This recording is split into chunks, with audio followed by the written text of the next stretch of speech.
Assalamualaikum warahmatullahi wabarakatuh. Nah, apa kabar untuk semua saudara-saudara teman sekalian? Nah, kali ini kita akan mengerjakan video di mana ini ditugaskan untuk mendapatkan nilai dari tugas dari Komdat Komunikasi Data. Nah, di sini kami akan menjelaskan tentang TCP/IP, di mana di sini ada 3 materi dan satu sebagai editornya. Nah, materi pertama adalah saya sendiri, yaitu Agus Prayono. Untuk pemateri kedua adalah Saudara Riza, dan pemateri ketiga adalah Niken, di mana editornya di sini Adan Safari. Nah, untuk mempersingkat waktu, marilah kita memulai pembahasan diskusi kali ini.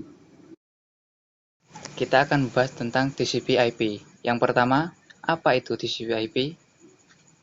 Nah, TCP/IP adalah Transmission Control Protocol atau Internet Protocol. Nah, TCP/IP adalah standar komunikasi data yang digunakan dalam proses tukar-menukar data dari satu komputer ke komputer lain di dalam jaringan internet. Protokol ini paling banyak digunakan saat ini. TCP/IP dikembangkan sebagai sebuah protokol standar untuk menghubungkan komputer-komputer dan jaringan untuk membentuk sebuah jaringan yang luas, atau WAN, Wide Area Network. TCP/IP merupakan sebuah standar jaringan terbuka yang bersifat independen terhadap mekanisme transport jaringan fisik yang digunakan, sehingga dapat digunakan di mana saja. Protokol ini menggunakan skema pengalamatan yang sederhana, yang disebut sebagai alamat IP address, yang memungkinkan hingga beberapa ratus juta komputer untuk dapat saling berhubungan satu sama lainnya di internet. Protokol utama dalam TCP/IP. Yang pertama, protokol lapisan aplikasi, application layer. Protokol lapisan aplikasi, application layer, menyediakan akses kepada aplikasi terhadap layanan jaringan TCP/IP. Protokol ini mencakup yang pertama, End User Service, Hypertext Transfer Protocol, HTTP, File Transfer Protocol, FTP, Simple Mass Transfer Protocol, SMTP.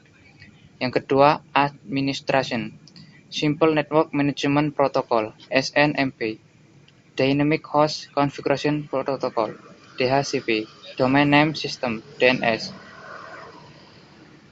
Yang kedua, protokol lapisan antar host atau transport, host to host or transport layer, di mana menyediakan memfasilitasi komunikasi end-to-end melalui interwalk jaringan yang berbeda-beda. Transmission Control Protocol, TCP, berada pada lapisan ini. Yang ketiga, protokol lapisan internetwork atau internet layer, melakukan routing dan enkapsulasi paket data jaringan menjadi paket-paket IP. Internet Protokol IP berada pada lapisan ini. Yang keempat, protokol lapisan antarmuka jaringan atau Network Interface Layer, meletakkan frame-frame jaringan di atas media jaringan yang digunakan.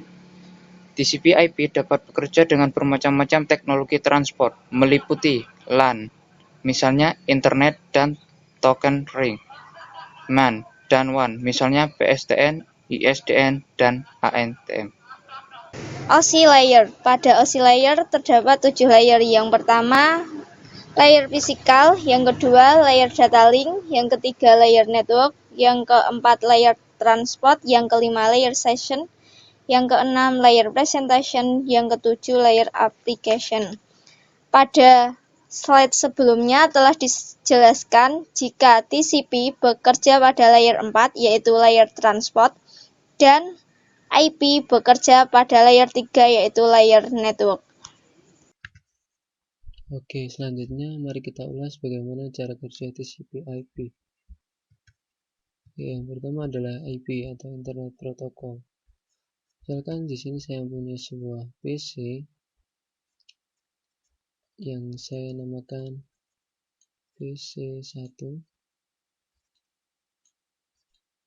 Nah, kemudian saya punya PC lagi, saya namakan PC2.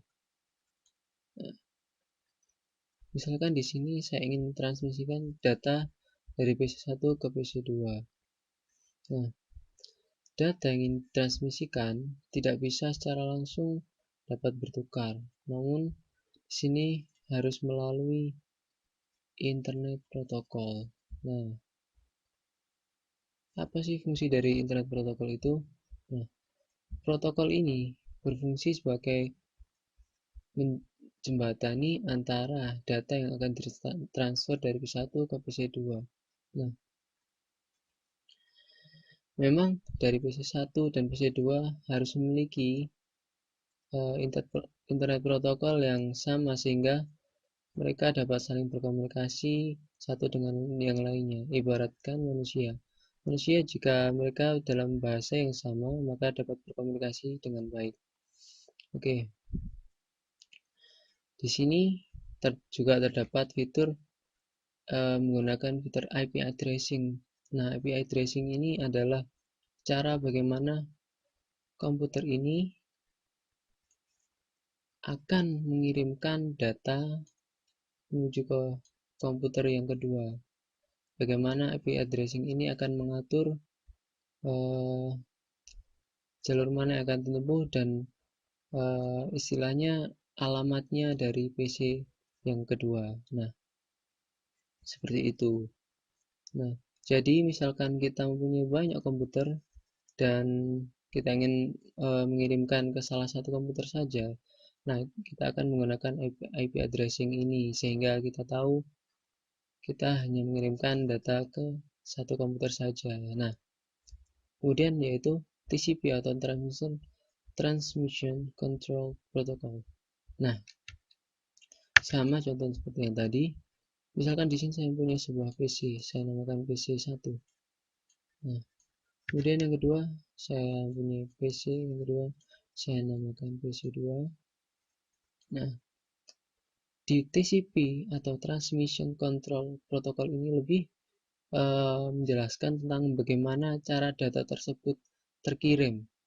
Bagaimana cara data tersebut dikirimkan dari PC1 ke PC2. Misalkan begini.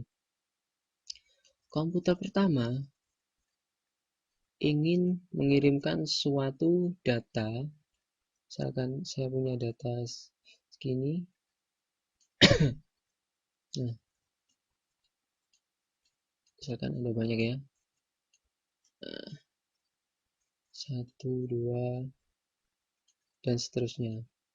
Nah, PC1 akan mengirimkan data pertama dulu menuju ke PC2.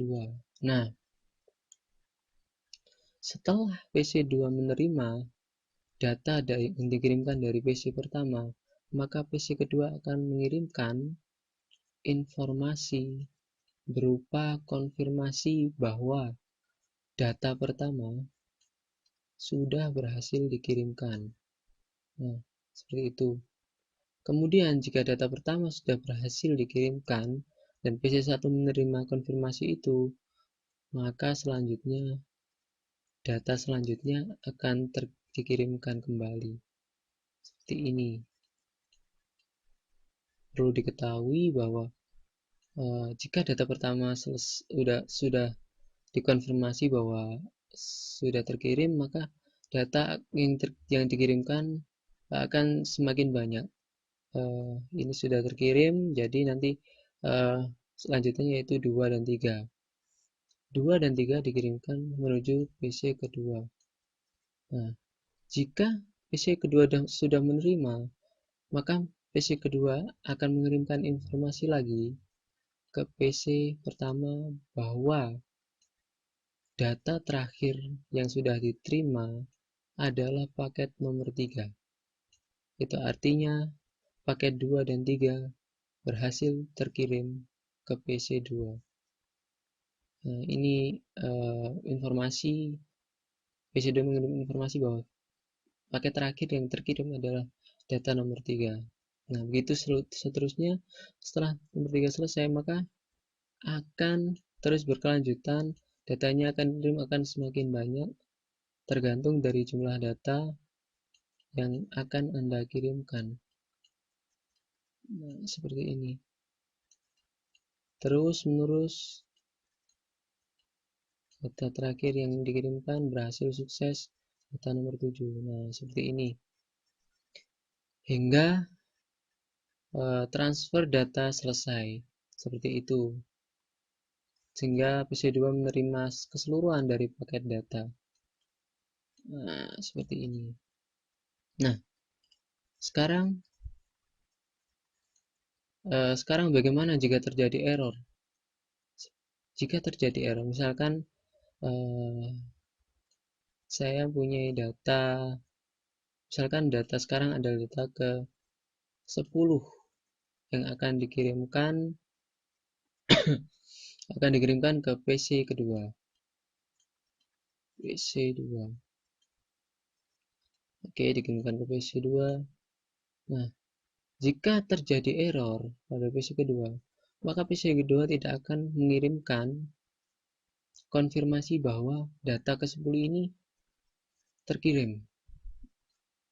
Nah, jika PC pertama tidak menerima konfirmasi itu, maka PC pertama akan terus-menerus mengirimkan data yang ke-10 ini.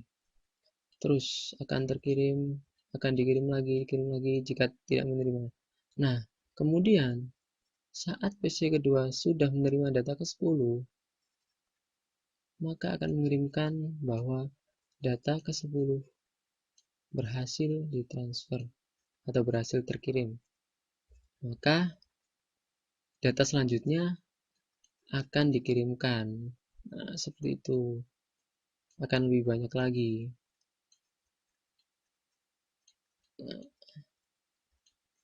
Akan dikirimkan lagi ke PC2 dan PC2 akan mengkonfirmasi bahwa data yang terakhir yaitu data 13 ini sudah berhasil dikirimkan.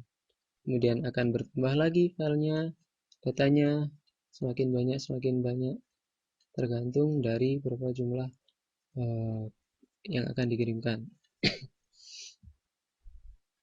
Nah, contoh dari TCP ini mungkin Anda sudah pernah melakukannya, yaitu download file. Mungkin Anda pernah mendownload file dengan menggunakan IDM downloader yang sudah yang terkenal di kalangan para pemuda. Nah, di sini kalau Anda lihat, misalnya kita ingin mendownload MP3 MP3 atau lagu suatu data dengan ukuran 5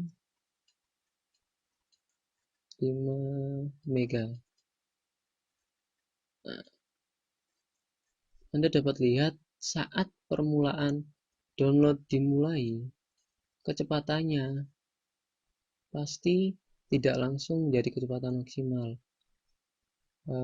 melainkan akan mulai dari terkecil dulu, misalkan 10 KB dulu. Nah, setelah semakin lama transfer data atau download akan semakin meningkat menjadi misalkan menjadi 50 KB per second. 50 KB per second. Nah, ini perubahan data ini adalah contoh dari bagaimana data dari PC1 dan PC2 ini mengirimkan. Jadi seperti tadi, misalkan data pertama akan dikirimkan, maka data kedua konfirmasi dari PC2 akan menuju ke 1, kemudian data akan lebih besar lagi dikirimkan dari PC1 ke PC2, begitu seterusnya. Maka dapat lihat di sini bahwa kecepatan juga akan semakin bertambah, itu artinya data yang dikirimkan semakin besar. Seperti itu. Nah, itu contoh dari TCP dan transmission control. Nah, perlu diingat bahwa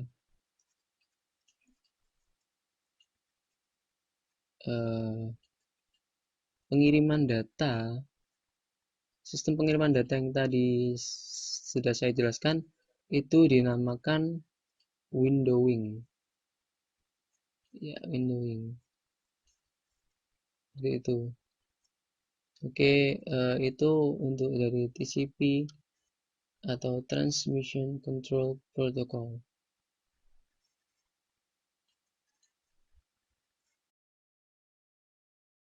Oke, terima kasih untuk pemarah materi yang telah menyampaikan materi untuk TCP/IP-nya.